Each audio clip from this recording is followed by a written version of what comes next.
When we started the thing, I didn't even know who the Taliban were. I didn't know how radical they were or just what they were about.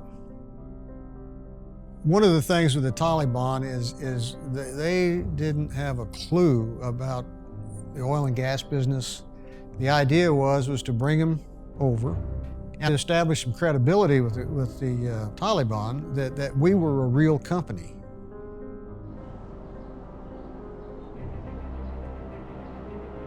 Marty Miller secretly invited a group of Taliban leaders to Unocal's headquarters in Sugar Land, Texas. No press covered the event.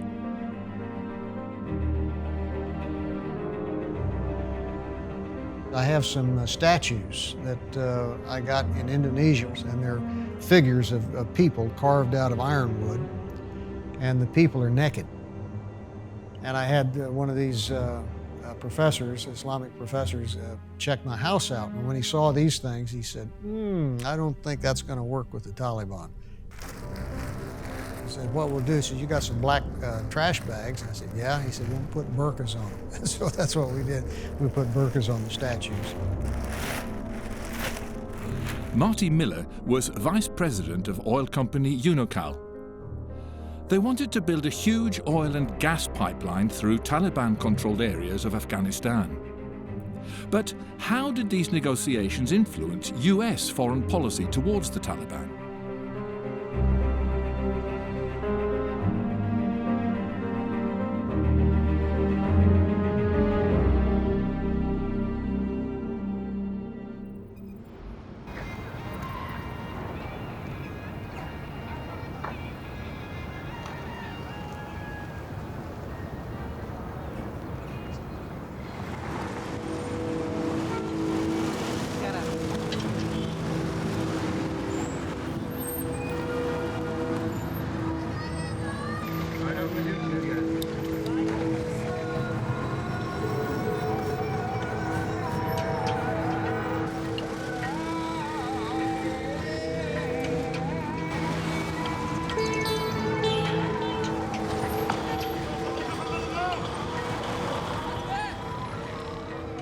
The Afghan capital of Kabul is preparing for a new era.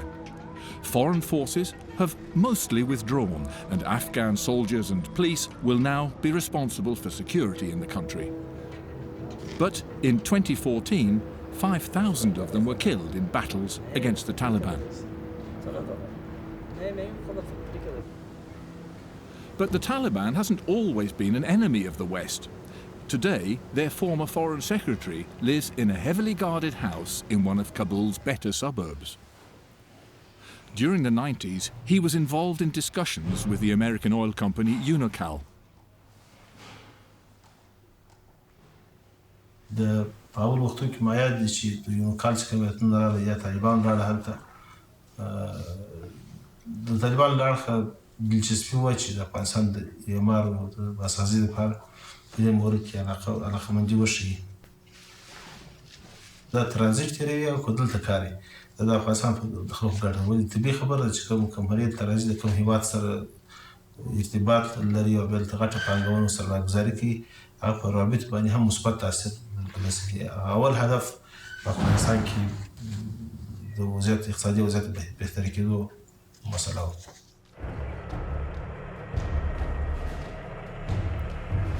Since the Soviet invasion of Afghanistan in 1979, the country has been in a state of constant warfare.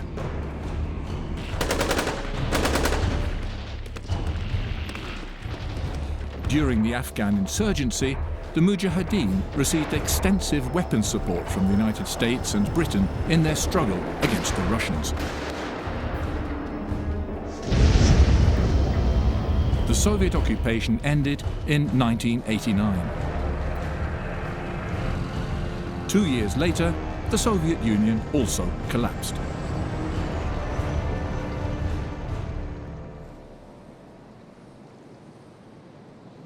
Unocal's CEO, John Imel, saw an opportunity in the fall of the Iron Curtain. At the time the Soviet Union broke up and China opened up, which happened more or less at the same time, we had a very senior guy kind of cruising the former Soviet Union to look for opportunities. We realized that Turkmenistan had huge world-class gas reserves, which were produced by the Soviet Union, but after breakup, they were not produced any longer because Russia had its own gas supplies to bring to market from Siberia. So Turkmenistan was stuck with reserves and no market. Unocal wanted to build two pipelines, one for oil and one for gas. The pipelines would go from Turkmenistan through Afghanistan, Pakistan and India, a distance of well over 1,700 kilometers. Construction costs would be close to $10 billion. Afghanistan could earn $400 million per year in transportation costs, which would more than double the Afghan government's income at that time. It's a wonderful idea. There's all the reasons in the world why it should happen. First of all, the economic benefits that would spawn to each individual country. And of course, the whole area is just in turmoil. You know, the Pakistanis don't like the Afghans don't like the Pakistanis, the Turkmen are skeptical of both of them, and then you got India and Pakistan, all of that. You know, it's just a mess in there. And one of the things we were thinking about was that, you know, if we could get this big project that involves, say, even up to Kazakhstan, where Kazakhstan, Turkmenistan, Afghanistan, Pakistan, India, that all of these have a vested, a common interest in something, that might help bring them together to calm things down and where they start working together instead of being at odds with each other all the time.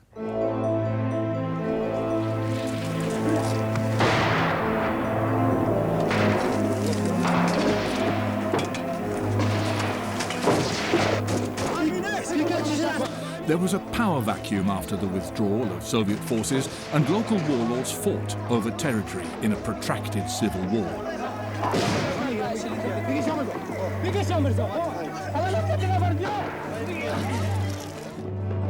In the north, people gathered around the Northern Alliance and its leader Ahmed Shah Massoud, the so-called Lion of Panjshir.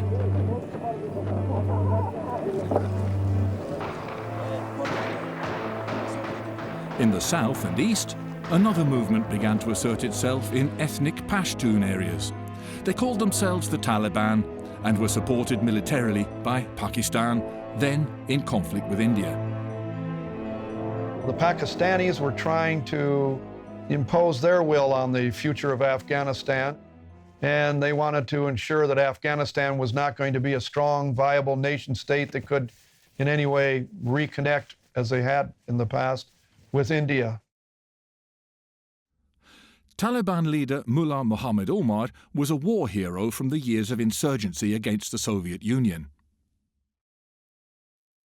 Pakistan decided it was going to assist Mullah Muhammad Omar and this group, which had no name. And what they provided was money and weaponry, training, ammunition, trucks, tactical advice. And then eventually they provided the Talibs, the students, religious students, Afghans and Pakistanis in the what became to be 13,000 madrasas within the northwestern frontier province to join and go in the fight.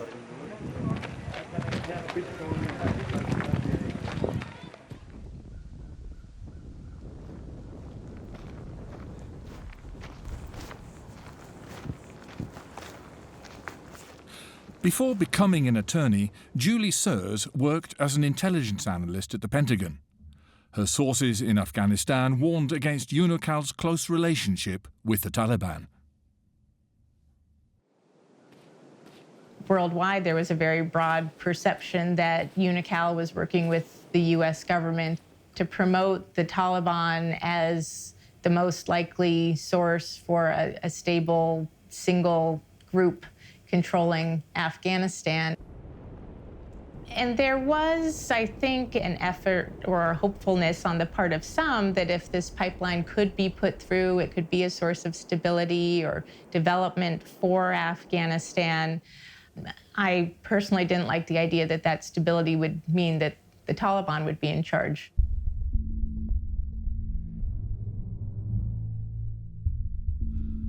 With the civil war raging, Marty Miller went on his first journey into Afghanistan. At the time, there were 6 or 7 warlords that were feuding with each other, and it was, Afghanistan was not a real safe place to be. The first thing I noticed was the devastation. It kind of reminded me of pictures I'd seen of Germany post-World War II.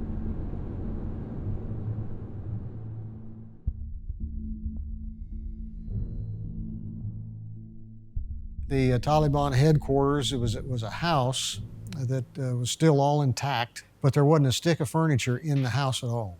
We slept on the floor. And I had it was kind of a little traveling roadshow sort of thing. Of course, you don't have slide projectors or anything because there wasn't even electricity in the building. But I had some diagrams and charts and showing them some things and some, just basically to describe the project and to tell them what the benefits would be.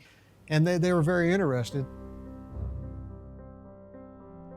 The message was always, if you guys will quit fighting with each other and form a government that gets UN recognition that allows us to attract World Bank and ADB financing, then we may have a deal. But the Taliban were on the offensive and drove the Northern Alliance out of the cities of Mazar-e-Sharif and Kabul.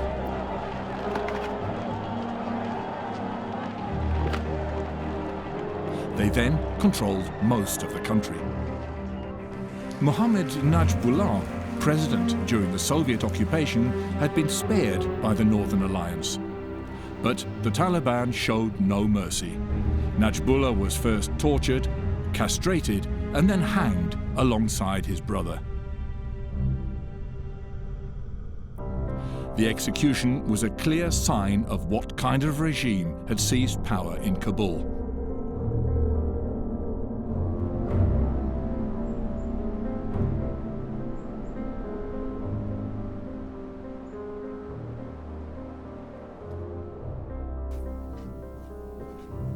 Julie Sears travelled in secrecy to Kabul in 1997 in order to learn more about the new regime.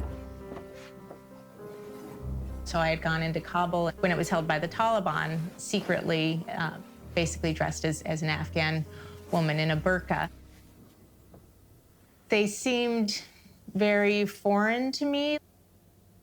Certainly many Afghans are conservative Muslims, but even among them, they generally do not support the sort of extremism that the Taliban stand for. I see the Taliban really as an alien force. Their attitude toward women or a number of human rights issues I found disturbing, but I think it was that larger sort of geopolitical issue of them being backed by the Pakistanis that was most disturbing to me.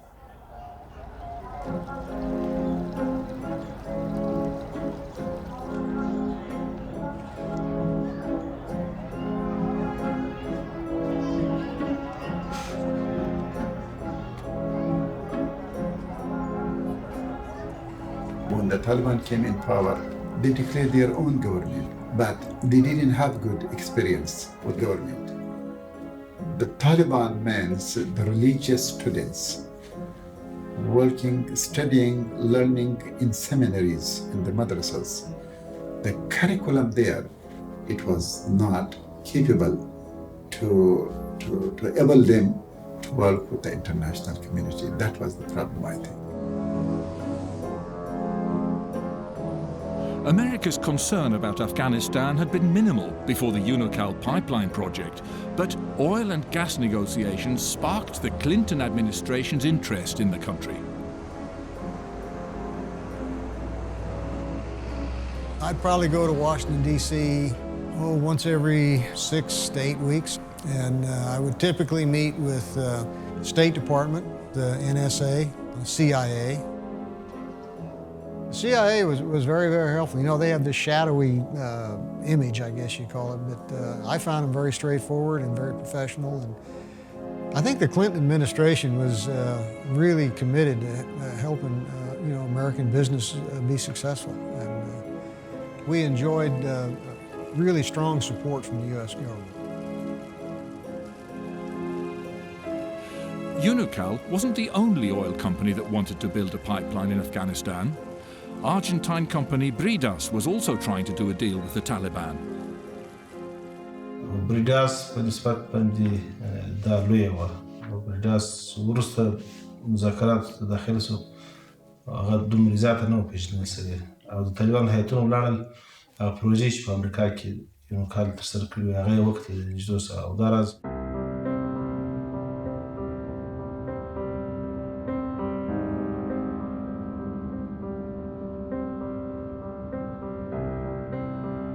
The Taliban delegation arrived at Unocal's headquarters in December 1997. Marty came home one day and said, "What would you think about having a group of Taliban, a delegation, come to our home for dinner?" Didn't know what to say at the time. I had to think it through, and I was pretty naive. Maybe if they come and see Americans home and realize that we're average, regular people, maybe it would, be good for them to do this. So I agreed to do it.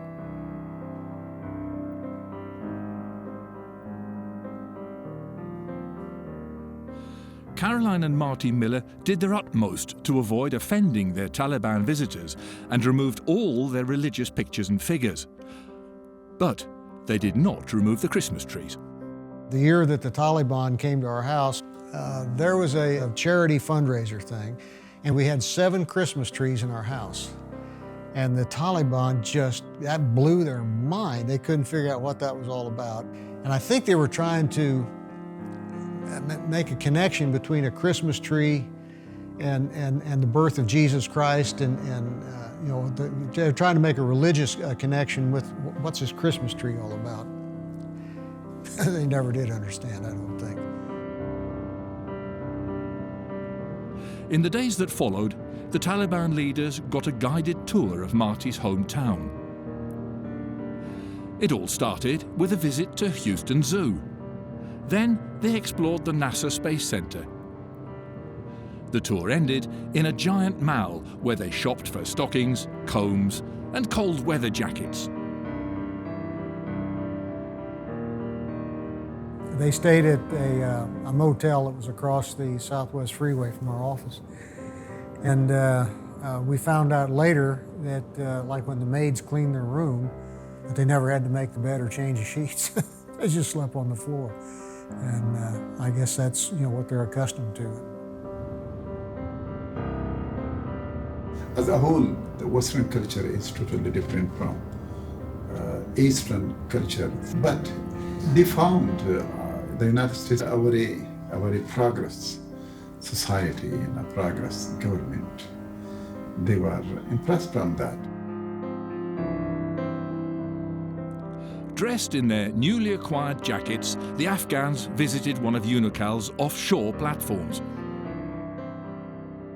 The impression I got is they were amazed. They were stunned to see these platforms in the Gulf of Mexico. They were sitting in like 300 feet of water.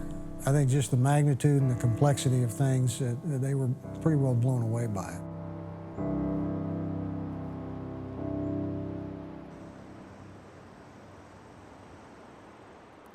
The next leg of their journey took the visitors to Omaha, Nebraska, where they met one of America's foremost experts on Afghanistan petroleum resources. The United States were trying their best to talk to the Taliban, who were obviously beginning to take over the whole of Afghanistan. The State Department asked me to talk to the Taliban, and they brought them in here. And so this room, instead of having guys in suits and ties like they always had before, these were Taliban in, skull caps and turbans and long beards and everything. Okay, they're Afghans, no problem. And so I showed them all this neat whiz-bang satellite imagery and stuff. And you're looking at our country? Yeah, we're looking at your country. And you can do this too. We'll show you how to do this. All you need to do is come over here and get educated in this stuff.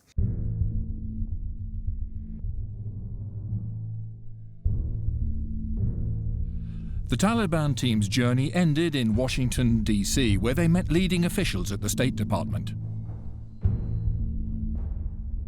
the State Department was still hopeful that this was going to be a part of an international combined effort that would be profitable for UNICAL, profitable for the Afghans commercially and financially, profitable for the Afghans in terms of development and education, profitable for the region.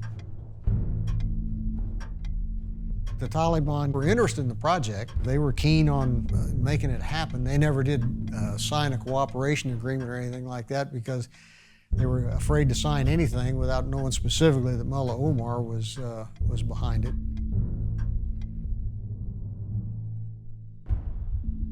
There are hardly any pictures of the mysterious Taliban leader. In this rare footage of him, Mullah Omar tries to hide behind a blanket.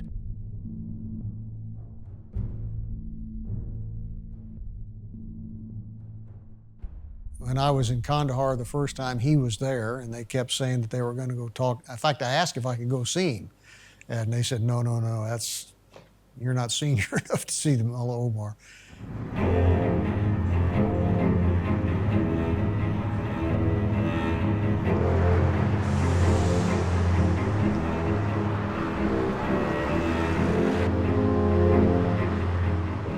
While UNICAL was in dialogue with the Taliban about the pipelines, another actor began to assert himself in Afghanistan: Osama bin Laden.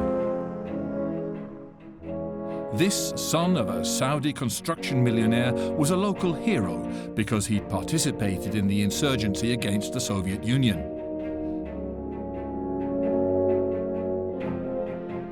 He returned to Afghanistan in 1996 after having been forced to leave the Sudan. Now, he was preparing for a new war, global jihad.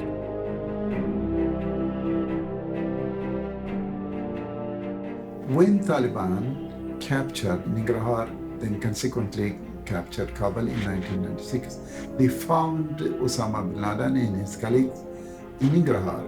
So the Taliban moved him to Kandahar to be protected there.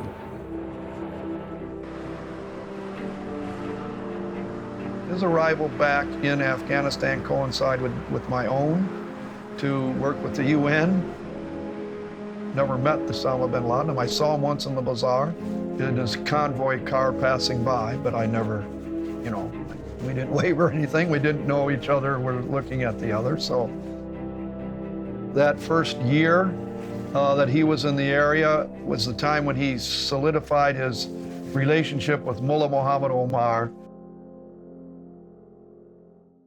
ناكم خپلوي درلوده ژبه یې جلا وه وطنونه یې جلا وه ولې دې شک نه و چې هغه په افغانستان کې جهاد کړی و د جهاد یو پخوانی ملګری و مسلم و مګر توپیرونه هم وه او مشترکات هم وه.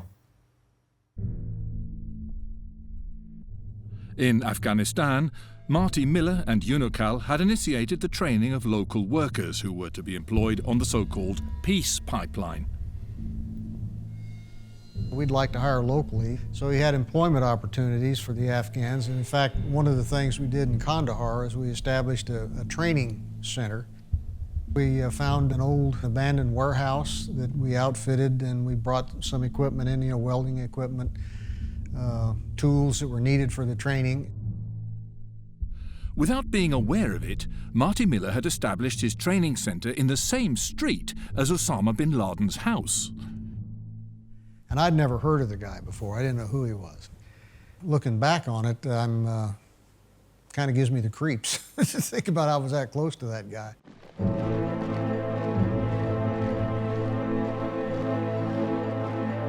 Osama bin Laden was also busy building training facilities. Bin Laden eventually became responsible for organizing the flow of foreign fighters between Chechnya, Bosnia, and the Arab world.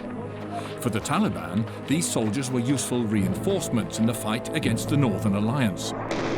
This enabled bin Laden to strengthen his alliance with the Taliban and to recruit soldiers for his holy war on the Western world.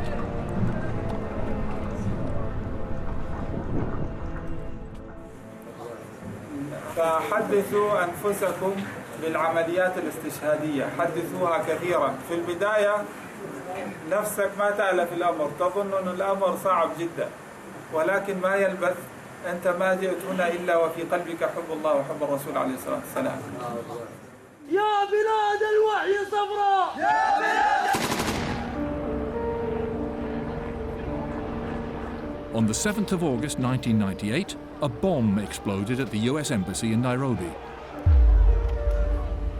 Simultaneously, a bomb detonated in neighboring Tanzania. 224 people died in these terrorist attacks and more than 4,000 were injured. The Al-Qaeda trademark was established: serial attacks triggered by suicide bombers.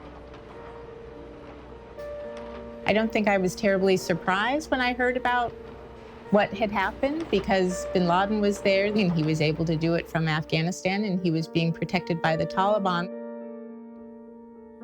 The young spy wanted to learn more about bin Laden and visited his enemies, the Northern Alliance.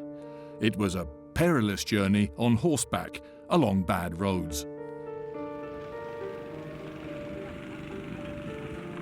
My interest was what was going on in the anti-Taliban areas, because that was an area where we did not have a lot of information. And my sense from back in Washington is that a lot of officials and policymakers were just writing off the resistance to the Taliban.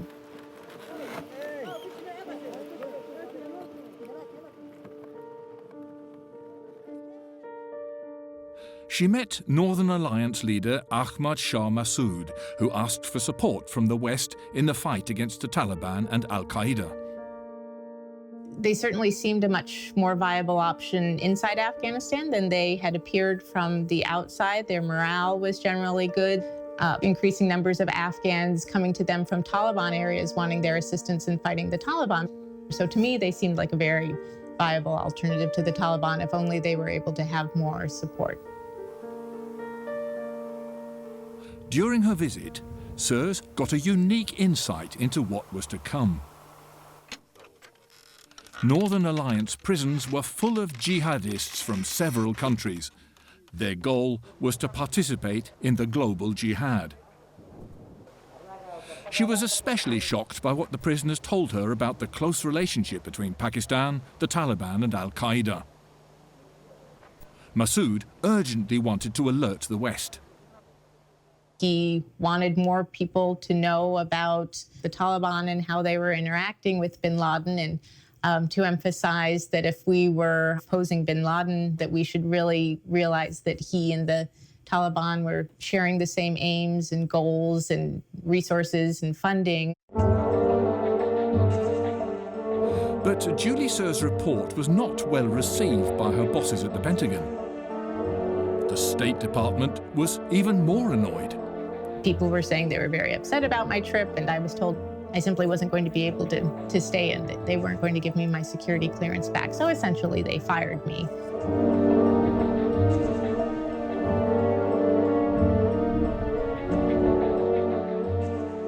Even at that time, I think the State Department would have been happier having the Taliban control the whole country and having Massoud go away. We didn't want to see the Taliban as our enemy at that time. I think there was still an idea that the Taliban were very separate from bin Laden, that we could ultimately negotiate with the Taliban to kick out bin Laden, and then our problem would be solved.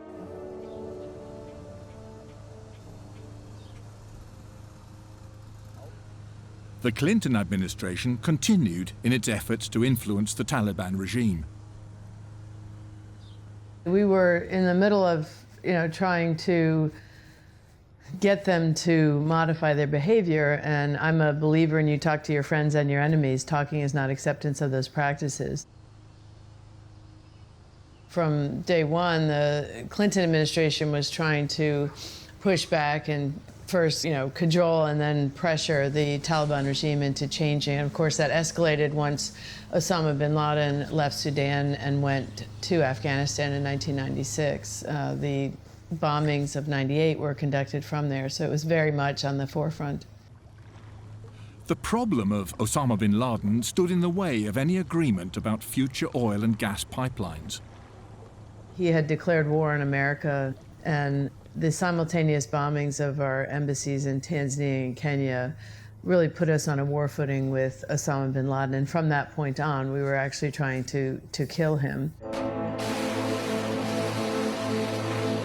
On the 20th of August 1997, President Clinton ordered the launch of cruise missiles against several Al-Qaeda bases in Afghanistan. 4 of the bases were destroyed. In all, 25 Al-Qaeda operators were killed, but Osama bin Laden himself escaped. I remember when President Clinton sent some cruise missiles into Afghanistan,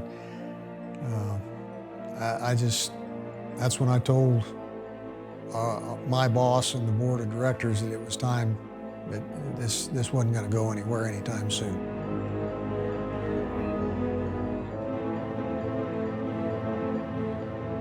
At that point, Unocal withdrew from the pipeline project, but the French intelligence analyst Jean-Charles Brissard argues that the idea of an oil and gas pipeline lived on.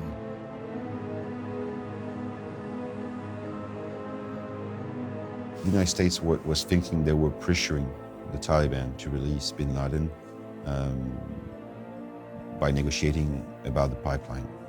At the same time, the Taliban were thinking they were pulling the United States about bin Laden by discussing with them about the pipeline. For Mullah Omar, the pipeline issue was a leverage in preserving his country from US strikes and avoiding to take a decision on bin Laden. Osama bin Laden was also interested in continued pipeline negotiations. A strategy memo from bin Laden's close aide, Mohammed Atef, was found during the investigation of the 1998 East Africa embassy attacks. This memo, written by Mohammed Atef, it states clearly that as far as the Taliban were maintaining relationship in some way with American businesses over this project or US diplomats, their security, Al-Qaeda security, was guaranteed.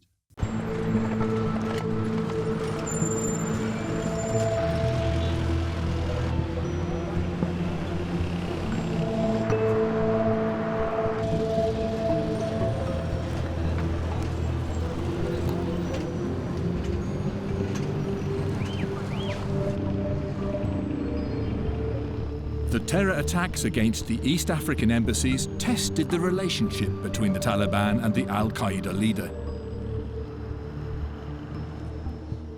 His presence in Afghanistan became a big hurdle between the relationship between Afghanistan and the international community. Sources say Mullah Omar had a furious showdown with Osama bin Laden after the East Africa bombings. The terrorist attacks obstructed Omar's plans for a caliphate in Afghanistan. Ruhollah Keplavak was one of the Taliban commanders in Mullah Omar's close circle. Allahu Akbar. کچیرې هغه فکر د القاعده سره بالفرض وسی خو زه فکر نه کوم چې طالب ورسره ملګری دي. طالب د هغو سره په دغه فکر کې نه ملګری. صرف طالب د هغو په اسلامي اخوت باندې قانع او په دې باندې دغه چې دلته وساتل شي د دې کار اعلان ځینې اخیستي چې حتی بندیزونه پر لګېدلي وو چې تاسې به د افغانستان د خاورې څخه په یو ځای باندې مړه نه کړو. د امریکایانو د راتګ د افغانستان د جنګ شروع کولو لپاره یو ښه بهانه شوه. یو پروپاګاندا ده، یو بهانه ده. اگزاکت لغت نه بیا یو ظاهري ریزنس، یو ظاهري دلیل شو. We know that there was a debate inside the Taliban between the hardliners and others. There were people that were clearly identifying Osama bin Laden as a threat. Towards the end of the 90s, the pipelines were no longer on the agenda in talks between the US and the Taliban. The US asked 30 times for Osama bin Laden to be handed over, but the Taliban gave no clear answer. The talks went essentially nowhere. The Taliban, the more we would push them, the more they'd push back. The more we'd push them on Al-Qaeda, expelling Osama bin Laden, the more they would push back. They just got more defiant.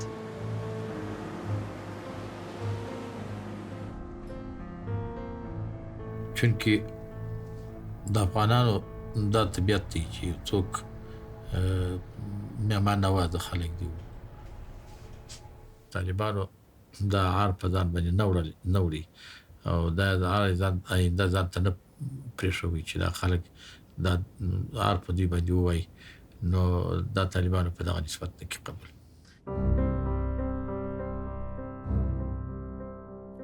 When George W. Bush came to power in 2001, he renewed attempts to get bin Laden extradited and get started with the construction of the oil pipeline.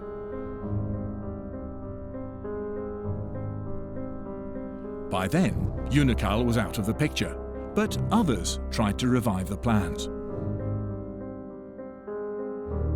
George W. Bush, he had this direct connection with the oil industry. The idea was to try to be more persuasive with the Taliban.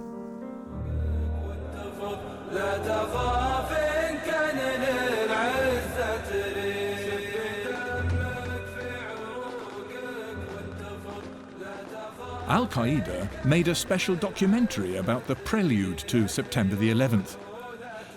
American-born Adam Gadan is the film's narrator. An attack on Afghanistan had been planned for a long time. The Americans were boiling mad about a number of things. The Islamic Emirates' domination of strategic energy reserves, as well as the route of a proposed gas pipeline from the Caspian Sea. And most of all, its refusal to hand over Sheikh Osama.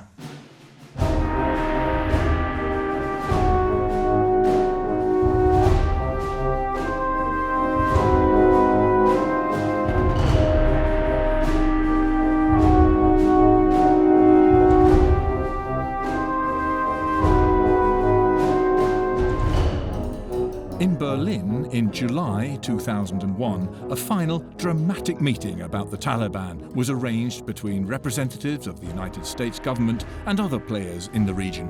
At a point during these talks, there's a US representative that would make this ultimatum that you'll have either the carpet of gold or the carpet of bomb. The Americans had informed their allies during a meeting in Germany of their plan to invade Afghanistan in the autumn, before the first snowfall, which is what they eventually did. So we knew it was coming. The question was, do we sit back and wait, or do we surprise them with a preemptive strike?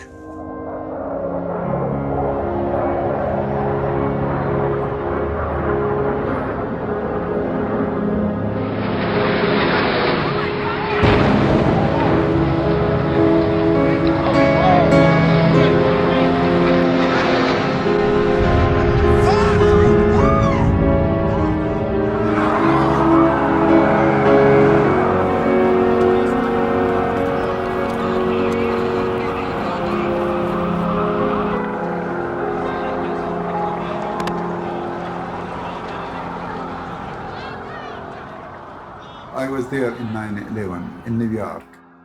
It was a very bad incident. I found it very tragic and terrible for the people of the United States. Innocent people were being killed. زما خپل په دې نسبت باندې چې د افغانستان د سبب د خرابي ګرځیدل ځکه چې طالبانو دوی ته اجازه نه ورکول هم په دې نسبت باندې چې افغانستان خراب نشي جوړ شي د سینې چې یوازې د ټولو طالبانو سره د سپیکر وو چې کاشکې دا کار سوی نه وای. The Taliban offered to extradite Osama bin Laden to a third country, but now the Americans had decided to remove both him and the Taliban. On the 7th of October, America and Britain attacked. The Northern Alliance exploited the resulting chaos and the Taliban regime unraveled. On the 20th of November 2001, the capital city of Kabul fell. With US backing, Hamid Karzai was inaugurated as president. His brother had been working for Unocal and Karzai was well acquainted with the pipeline plans. Soon after 9/11, a couple of months, suddenly we hear that governments from the region got together and basically decided to revive the project. That means that even without knowing the fate of Afghanistan in terms of stability, all these countries had come to the same conclusion they had reached before 9/11, that this pipeline was crucial for them, for the interests.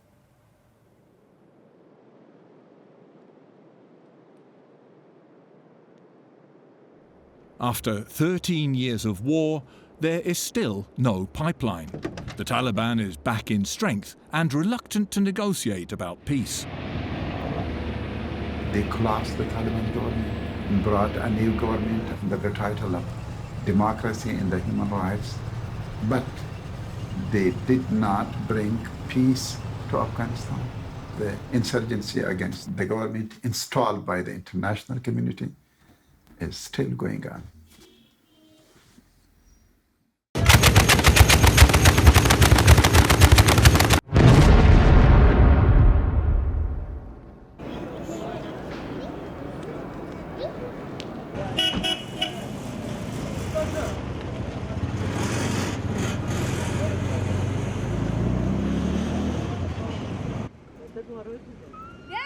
The war against the Taliban has made the building of the pipeline impossible. The Afghan north also has some oil. After the pipeline was shelved, John Imel, who had left Unocal, considered investing in an oil and gas project in Mazar-e-Sharif. Look at Afghanistan, the political risk is amazingly high. The geologic risk in the Mazar area is moderate, but the reward part is also moderate. So when you put all that together, that's why it's not an interesting investment opportunity for large companies. There are geologists who argue that the country's petroleum resources are larger than previously known. Afghanistan has the best geology in that part of the world for both mineral resources and hydrocarbons. That's pretty spectacular. Why are they so poor? They've not been able to develop those resources. First, they didn't know about them, and then the past 30 years of war, nobody's been able to do much. One Afghan who tried to develop the country's oil resources at an early stage was King Mohammed Zahir Shah. After 30 years in exile, he returned. A lot of Afghanistan's oil history has been forgotten. Mohammed Zahir Shah became king when he was only 19 years old. In 1937, he gave the US firm Inland Exploration Company exclusive rights to oil extraction in the northern areas of the country. They were also given the rights to build a 1,600-kilometre pipeline. But the Second World War put a stop to these plans. Older Afghans recalled the king's reign as a time of peace, economic progress, the introduction of democracy and education for women.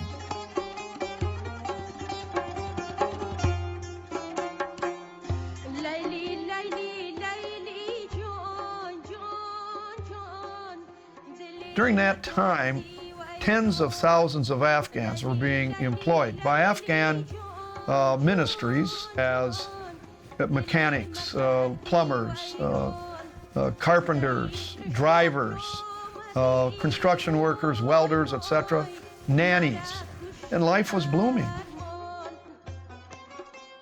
This convinces me, now I was there through most of this time, that Afghans, when able to set aside their differences, they're able to be very effective. They're hardworking people. King Shah made new attempts to restart Afghan oil and gas production in the 50s and 60s. A series of test wells were drilled and American and Soviet geologists mapped the country's resources.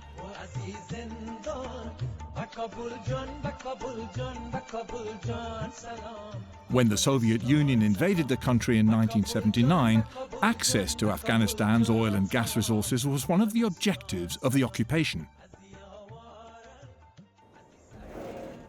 John Schroeder was in Afghanistan at the end of the 70s as part of the Atlas Afghanistan project. He got a unique insight into the maps of mineral resources. There was one American geologist, me, and 250 Soviet Russian geologists. So when I left Afghanistan in late '78, I was actually deported by the communists who had taken over the government. I left having sent my maps out of the country in the diplomatic pouch, came back to the United States, and I've worked on the mineral resources in Afghanistan ever since. The Afghan resources to me look like a bonanza for the Afghans. So I just thought Afghanistan can pull itself up by its own resource bootstraps. And that's what I've been saying now for practically 40 years. West of Mazar al-Sharif are the remains of a gas refinery from the Soviet era. The plant is still in operation, but no longer produces as much as when the Russians were there.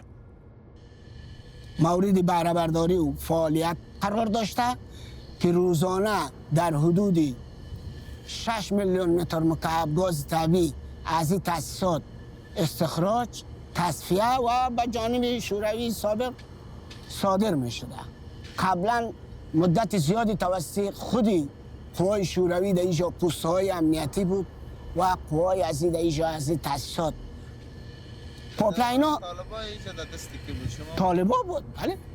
اونا حکومت میکردن اینجا و این تأسیسات هم تحت نظر و مراقبت اموا قرار داشت. قرار نکردن؟ نه، هیچ. و از گاز استخراج میکردن، از به فروش میرساندن، یک منبع عایداتی بود و هست. Close by is a small fort guarding the gas plant against attacks from the Taliban. مدت 3 ماه 4 ماه پیش که در ولایت شبرغان در بالای چاه گاز طالبان حمله نمود که با تعداد 3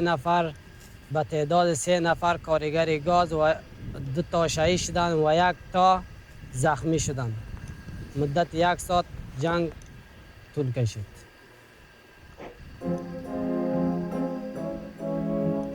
In 2007, an experienced oil geologist rediscovered this area. He'd previously worked for Unocal, but he now worked as head of the Norwegian aid project Oil for Development. He wanted to help Afghanistan with a new oil law. Mange områder i verden olje- og gassressurser direkte og indirekte årsak til konflikt. Jeg velger å se på det som en effektiv problemløser, både når det gjelder fattigdom og sikkerhet og levestandard. Geir Ytreland was dissuaded from travelling to the north, but with an armed escort, he went anyway.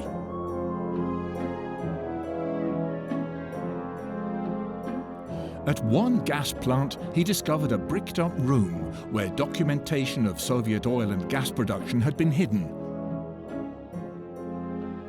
På 90-tallet kjørte Taliban rundt og administrerte på sin besynderlige måte landet. Da stort sett gikk ut på å ødelegge skrevne rapporter og dokumentasjon.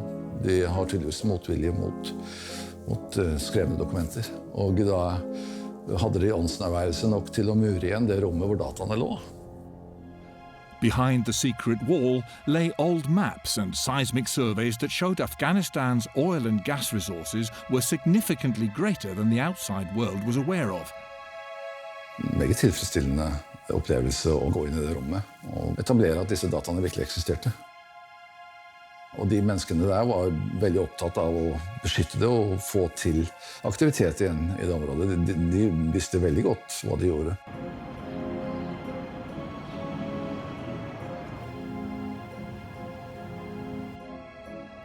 The administration offices for oil and gas in Mazar al-Sharif are located in old Soviet buildings.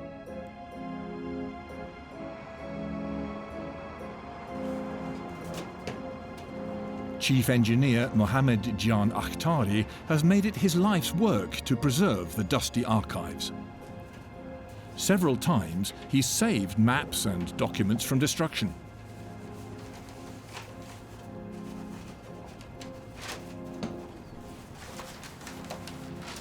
طول تقریبا 35 سال است که ما در جنگ‌های تعمیلی داخلی مصروف هستیم و از ابتدای امور تفاوت اکتشاف که متخصصین کشورهای مختلفی از امریکا گرفته تا سوئیس تا رومانیا و بلغاریا و تا مواجه است.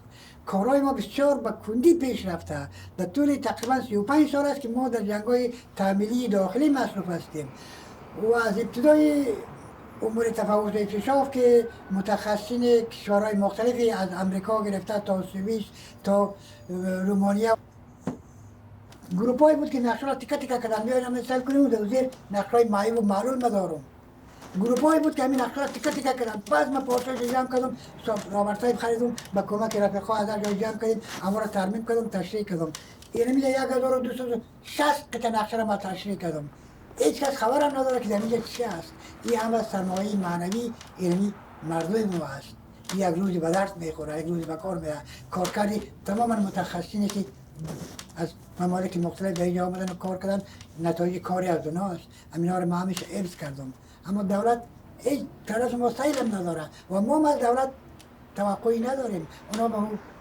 سیاست خود سرگردان هستن و رهبرها هم به خاطر به دست آوردن امتیازات می جنگن.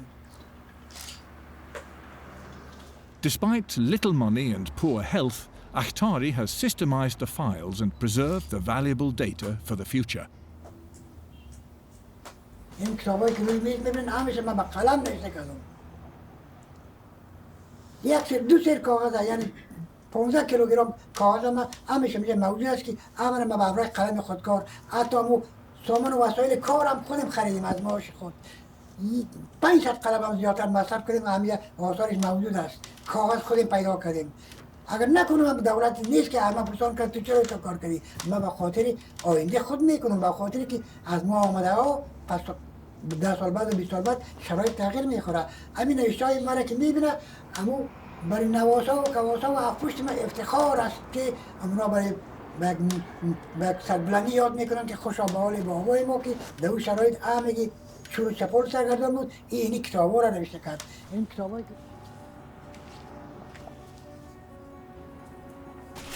This is handwriting. Wow, how beautiful writing it is.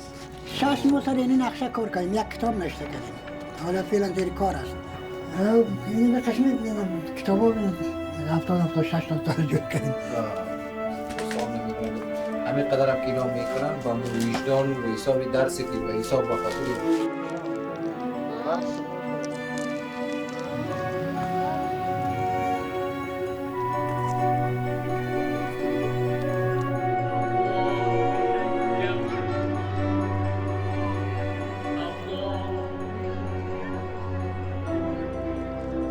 For over 40 years, Afghans have prayed for peace and dreamed of a better life.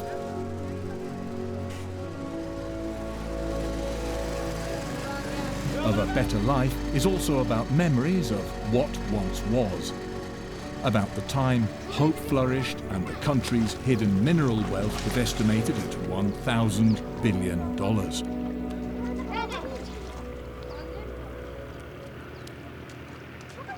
First, the Soviets wanted the resources, and then they got driven out by the Afghans. The United States didn't pay any attention to the resources itself. Our military only wised up to the fact that it was rich in resources only a couple years ago.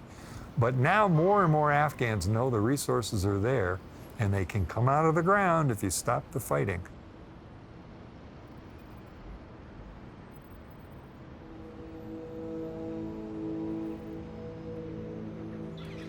The United States once hoped the peace pipeline would unite the warring parties in Afghanistan.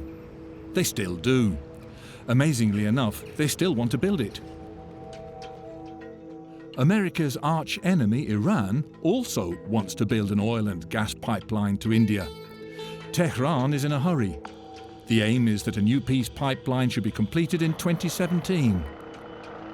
But again, it has to go through Taliban-controlled areas. Peace with the Taliban is more important than ever. Well, it's at risk of deja vu all over again. It's not impossible that the Taliban would come back to power. They are an element. They're not going away. And in order to have I would say, peace, not necessarily yet prosperity in Afghanistan. They're going to have to be part of that fabric of society.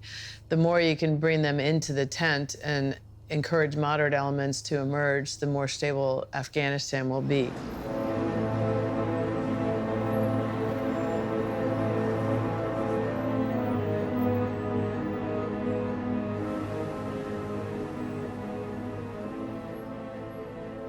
My short explanation for what happened is, unbeknownst to us, Osama bin Laden bought the Taliban movement.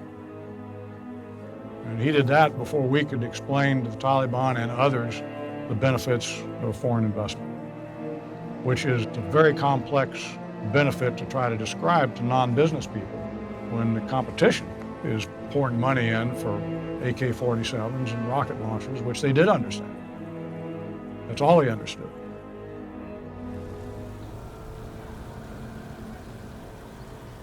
You know, we were horrified at a lot of the things that the Taliban were doing. And, you know, I'd say some of the criticism that was directed at us was fair. Looking back, I have to say I was terribly naive.